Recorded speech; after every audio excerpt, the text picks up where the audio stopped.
Hey, Marley, has it been a week already? I know, it's been so fast. Awesome. Well, there were far more than 8 people who watched last week, so we decided to do it again. Thank God. So thank you for everybody who watched. I heard you're going to be negative this week, so drop some news on me. It's not negative because, you never know what's going to happen, right? Well, the positive thing is that our showings are right on track for what they were in January, which they were pretty good, 2,000 showings. One thing that I did notice is that our inventory is dropping very quickly. We peaked in October at 1.8, and now we are all the way down to 1.2 months worth of inventory. With new listings and closings happening, I don't think that we're gonna see 1.5 months of inventory by the end of this month. I do think that we're gonna be dropping into what we were in the last 2 years, which is 2 weeks worth of inventory. So that is something that we are kind of nervous about. So you said the 2,000 showings of January was kind of good, but if I look at the first week of February from last year, it was 1,000 in 1 week. We had 500 this week, right? So we had half as many showings in the first week of February this year as the first week of February last year, right? Yep. I just want to maintain my reputation here.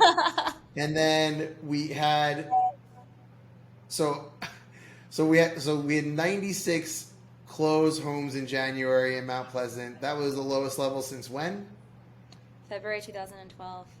That's like a long time. That's like 11 years. Yeah, I know. Okay. And I then know. and then our pendings were up 30% compared to December, which is good, but down 18% year over year from 22. Not terrible, 18%. No. We know this. So here's what I noticed anecdotally, and tell me what you're seeing. So, like, I don't know if people who are at home who don't know the area, Sullivan's Island is a very expensive little area, beach area of the whole Charleston, greater Charleston area. I noticed that there are a bunch of listings there, strangely, but they're obviously like the cheapest house is like $2 million, and a lot of $8 million, $10 million houses, whatever, $3 million. But I see a lot of them reducing their prices, and so are we seeing a different behavior at the top end of the market versus the middle and the bottom end of the market in terms of inventory? Have you noticed any of those trends, or is there any data on that? I have seen that we're getting a lot more, bigger, higher end homes hit the market. Obviously, our sweet spot is something that's right underneath the median sales price is what, that it's getting swept under or swept up. Because I'm still seeing like under, 750 is going insane. Yeah. The showings are going crazy, multiple offers.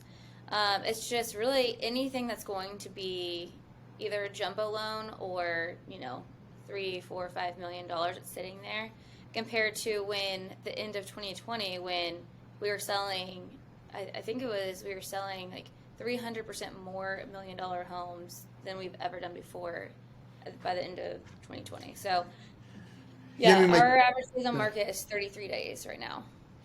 Because my thought process on this is, if you're a first-time home buyer and it's rent versus own, easier to justify buying at a higher monthly payment with the rates being higher. And if you're not selling a lower interest rate that you already own on, easier to justify getting into this market. Or if you're towards your retirement years and you want to downsize, so you're looking in that lower price range, you can justify the higher monthly payments of that, assuming that you think rates are going to come down.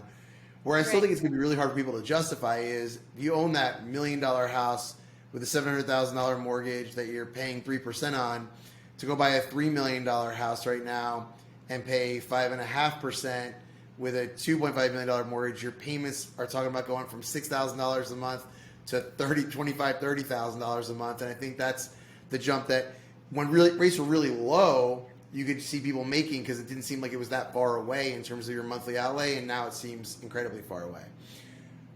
Yeah, what I'm telling everyone right now, what's that? No, go ahead. I just had a client that we looked at.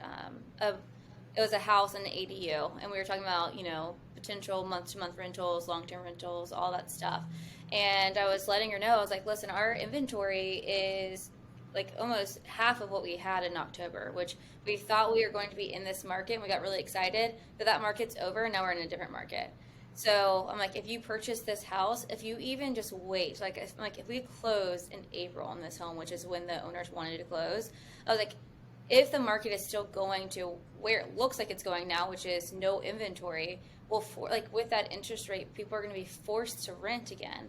So I was like, right now you could, rent this home for about $3,700, but we don't know what you could rent it for in, April, May, June, Sure. if it continues to stay like this, because we've been talking like the people that are going to list this month or this year, it's going to be a forced list, like divorces, you're uncomfortably in a small home, you're in a way like your home's way too big, or you have to move away for work or something like that. Those are the only people that I think will be listing their home this year. Well, so I don't make predictions, and you can tease this. When you post this video online, I want you to make it Mark makes a prediction, okay? For you guys who are watching, the jobs numbers came out this week. We added 500,000 jobs, lowest unemployment, blah, blah, blah. As I really dig into the numbers, a lot of those are revisions, part-time work, part-time added jobs over the last 12 months. Also saw some data that came out this week that was 64% of Americans cannot afford a $1,000 emergency, highest number on record. Even scarier than that, 50% of respondents making six figures or more said that they don't think that they can afford a $1,000 emergency. So, hey, you think you've made it, you're making six figures, living paycheck to paycheck, half of those people can't afford a $1,000 emergency. And so while we keep getting this positive data, positive, like everything's coming out, the jobs, everything, I actually think this is all kind of a false narrative before the storm. I don't think we can sustain seeing savings rates are at close to all-time lows, going back way lower than they were pre-pandemic, and on a straight line down. We're seeing people struggling, not having that backup if they have an emergency. And now you're seeing layoffs across these big industries like tech and other places. There's going to be a cumulative reckoning of that at some point. I think it will be sooner rather than later. That's my prediction. What do you think? When you were talking about that, how there's not $1,000 emergency budget. What if these people go through, the 2-year tax assessment and now have an additional $100 to $500 a month additional added to their taxes, which is something that we've never really had to worry about because our property taxes have always been so low. But, we've seen a price appreciation at 25 to 35% the last 3 years. So. Well, how many of those people, those 500,000 jobs, are people that got a second job right now or something else to help pay the bills because their inflation's causing them to not be able to get by with that one single job? And depending where you live in this country, it's not a surprise to me that $100,000 isn't enough. And so I'm not surprised by those numbers either. And so we're entering a very different space with this. And it's been growth, expensive, and inflation. With the rates being higher and those other forces coming at play, at some point those job numbers are going to turn around. And if someone loses their job, especially in a specific field, if you lose your job in mortgages right now, there's nowhere to go right now. Like there's nobody hiring in our space. In fact, I just saw some numbers recently that we still have 30% more people employed in mortgage right now than we did in 2019, yet we're doing less mortgages right now than we were doing in 2019. And so there's a lot more room to go, and those people are going to hit the job market, either going to have to retool, change industries, do different things. And I think a lot of industries, you're seeing those layoffs coming through in those headlines, it's going to catch up. And so, to your point of forced listings, right? Those are the people that are going to be listing because you lose your job, you got to move to find a new job, you get relocated somewhere else, you're finding a new industry, need that financial flexibility. And by the way, you bought your house 3 years ago, you have all this equity, and so it is kind of a get out of jail free card if you can bail yourself out on that right now. I do think you're going to see a lot of people go that route. I know it's not popular news or happy news, but it is, I think, the storm that's coming.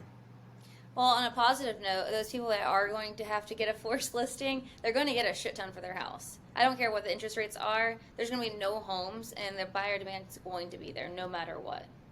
So right now, good news is, if it all goes bad, Marley says you can get a shit ton for your house, especially if you use the Marley Presswood group. So I appreciate your time, Marley. Any final words for anybody before I let you go?